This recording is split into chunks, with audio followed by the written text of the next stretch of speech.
In August 2025, the Ford Carrier Strike Group was carrying out a mission that U.S. sailors had been performing in these waters for decades, keeping the North Atlantic open so that global trade, from IKEA furniture to oil shipments, could flow freely to American shores. Everything was routine until a patrolling aircraft picked up a signal that would set off the most intense submarine hunt since the Cold War. Unbeknownst to the Americans, the Russian Northern Fleet had just issued a new directive: approach the U.S. task force and gather as much intelligence as possible. But Moscow was about to learn that challenging the U.S. Navy in the Atlantic is about as wise as telling your wife she's gained weight. Inside the Ford's Combat Information Center, the tactical action officer observed the submarine's movements with the composure of someone backed by 4 Arleigh Burke-class destroyers, each one capable of turning an enemy sub into an artificial reef. At their current speed, the Russian subs would reach torpedo range in exactly 47 minutes. The math was simple. Once launched, their torpedoes could close the distance in less than 6 minutes. But the Ford's escorts carried Ace Rocks, anti-submarine rockets that could strike back in just 90 seconds. At 15:03, the admiral requested an assessment of the Russian intent. The answer was clear. At their current heading, they'd be within intelligence gathering range in about 40 minutes. The logical move was to call general quarters. The admiral's reply, however, was pure American confidence. Let's see how far they're willing to embarrass themselves first. That's assuming the Russians could even keep their approach hidden. Within seconds, Link 16 automatically relayed their position to every NATO asset in the theater. What followed looked less like a military operation and more like a SWAT team responding to someone trying to rob a lemonade stand. A British Type 23 frigate, training 50 miles to the north, turned south at full speed. 8 P-8 Poseidon patrol aircraft scrambled from bases in Scotland, Norway, and Iceland, each a $130 million submarine hunter capable of detecting a shrimp sneeze at 500 meters deep. Meanwhile, a Virginia-class submarine that had been silently shadowing the Russians since they left port 3 days earlier finally received the green light to make its presence known. By 15:15, the tactical display had shifted from interesting to outright comedy. The Russians attempted what they believed to be a brilliant deception. One submarine rose to 200 meters, intentionally making noise, while the other 2 dove deep in an effort to sneak through undetected. Classic Wolfpack tactics, straight out of 1943. The problem? This was 2025. And NATO's acoustic processors could easily distinguish between a noisy distraction and 2 supposedly silent submarines that sounded more like a shopping cart with a broken wheel. The Russians weren't just being bold. They were attempting a coordinated intelligence gathering operation that might have impressed someone in 1985. Their goal was clear: capture the Ford's acoustic signature, chart her escort formations, and log every radar emission. Useful data if you ever plan to fight the U.S. Navy. But they had no idea what kind of storm they had just invited. NATO ships and aircraft began converging on their position like a swarm of angry Karens descending on a restaurant manager. By 1500 hours, the first P-8 Poseidon appeared overhead, and the Russian subs were about to discover what getting hammered meant in NATO terminology. The Poseidon, a converted Boeing 737 that traded vacationers for sonobuoys, is the world's most advanced submarine hunter, a $130 million machine that can eavesdrop on a dolphin's marital argument half a kilometer below the surface. The Poseidon began deploying sonobuoys in a boxing pattern, directionally command-activated sonobuoys, or DFARs, which are basically underwater microphones that badger submarines until they reveal their position. Each one costs more than a Russian sailor makes in a year, and NATO was tossing them out like confetti. Within seconds, the buoys began pinging active sonar at 140 decibels. louder than a gunshot. Inside a submarine, that's like being trapped inside a steel drum while someone plays an endless solo on the outside. Inside the Kazan, the first sonar ping hit like a hammer blow, the kind that makes you question every career decision you've ever made. It was as if their sleek stealth submarine had turned into a giant church bell and NATO had just rung it.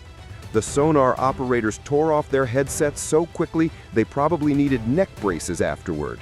So much for the silent service. At this point, the Russians had become the loudest thing in the Atlantic, like a Harley Davidson revving through a meditation retreat every 30 seconds. Ping! No escape, no pause, just ping.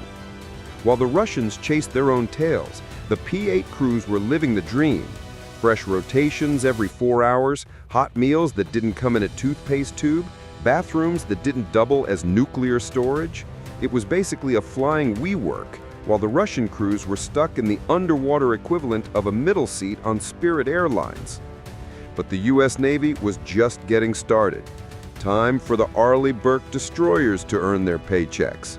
They powered up their hull-mounted sonar arrays, massive spherical sensors packed with hundreds of transducers, listening for the faintest echo bouncing off a sub's hull like underwater radar, and joined the acoustic onslaught.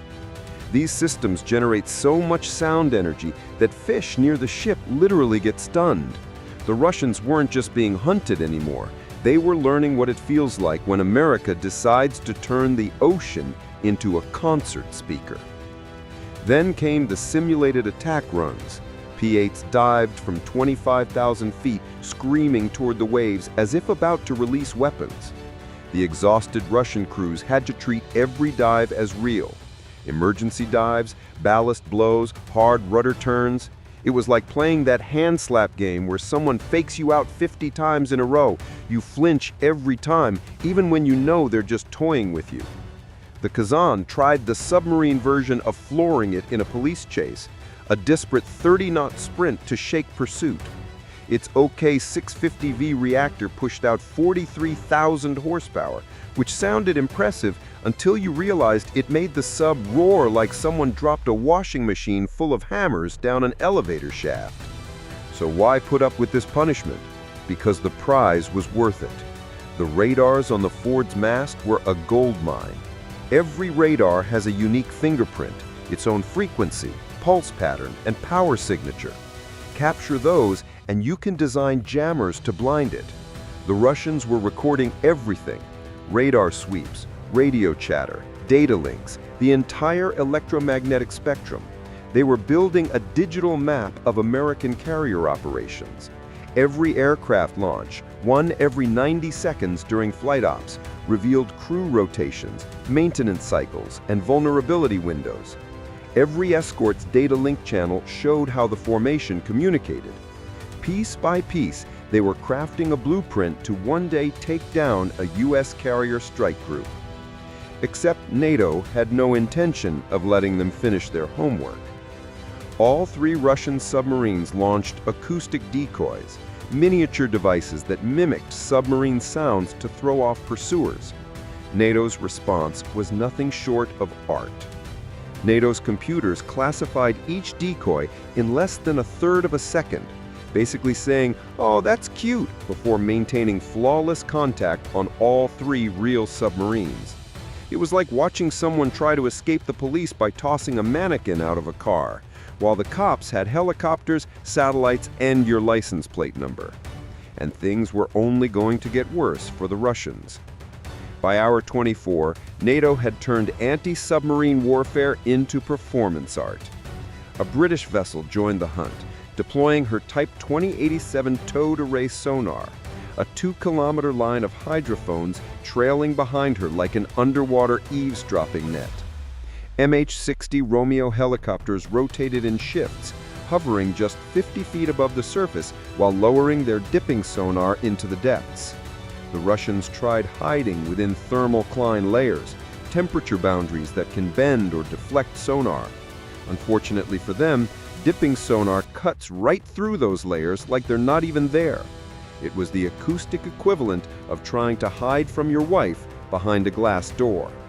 Despite how effortlessly NATO made it look, the coordination required was staggering, and one misstep could have easily led to mid-air chaos. To avoid that, the airspace was divided into precise altitude blocks. P-8s between 20,000 and 25,000 feet, helicopters below 500 feet, and a strict 5,000-foot horizontal buffer between all aircraft. Each nation operated on designated radio frequencies, the Americans on UHF, the British on VHF, and the Norwegians on both, since someone had to play translator. Every aircraft had an assigned patrol box, like a reserved parking spot in the sky. Leaving that box without clearance from the airborne controller was a no-go. That controller, meanwhile, was juggling aircraft from 3 different nations, all with unique capabilities, flight endurance, and sensor ranges. At the Northwood Data Fusion Center, analysts were integrating live sensor feeds from every platform into a unified 3D view of the battle space. It looked like the world's most expensive video game, except this wasn't simulation, it was the real deal. And the NATO crews were loving every second of it. Helicopters hovered right over the Russian subs, lowering their sonar and pinging so intensely the Russian crews could probably feel it in their fillings.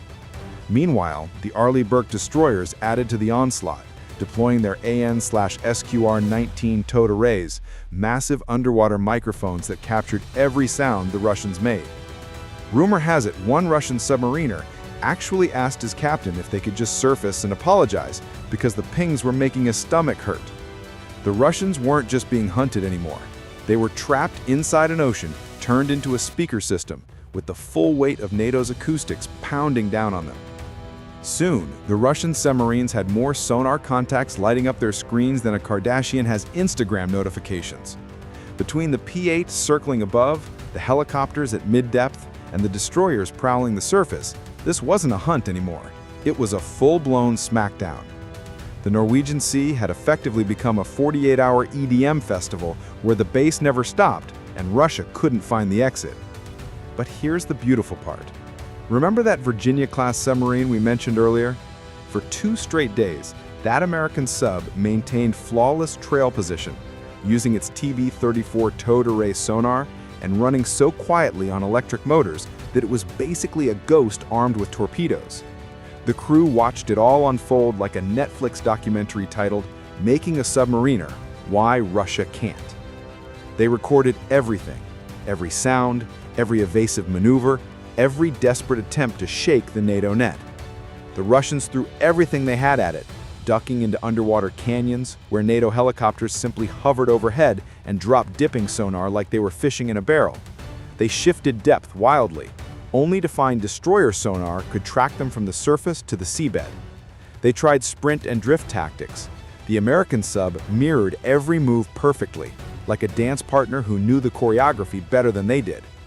At one point, the US sub's captain decided to send a message, a single deliberate ping from the BQQ-10 bow sonar, not enough to reveal their position, but just enough to say, "We've been right behind you the entire time."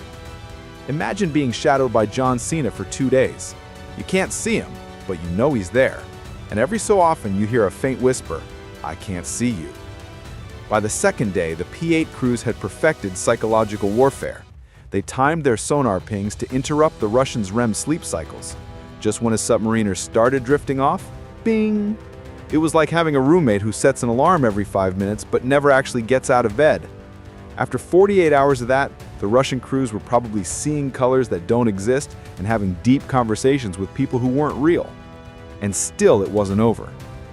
Growing desperate, the Russians tried to bolt. They threw every trick in the Soviet playbook at NATO.